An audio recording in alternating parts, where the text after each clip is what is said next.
So I wanted to address this comment because it's not entirely true, and I have the data to back it up. And just before I show the data, I want to be clear that I'm not saying that coming from wealth doesn't provide an advantage. It obviously does, but I think we do ourselves a disservice by not believing that we can't become wealthy and very wealthy just because we didn't come from wealth ourselves.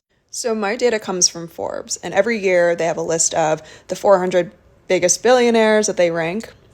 And starting in 2014, they actually did something really cool. I know this is small, but basically, they actually assigned a self made score to every billionaire, 1 through 10, where the more or the higher number you are, the more self made you are. If you look roughly at the chart, 1 through 5 is a spectrum of essentially inherited wealth in some way, whereas 6 through 10 is self made. And again, there's a spectrum within that. For example, number 8 is self made but came from a middle or an upper class background, whereas 10 is someone who was self made but overcame extreme poverty and hardship.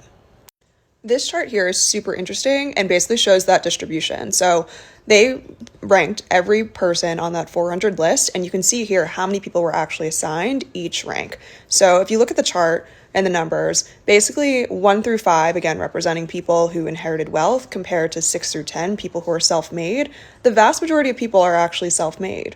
That being said, 8, which represents people who came from an upper to middle class background, are the most represented on this chart. So obviously there is an advantage from coming from at least some wealth.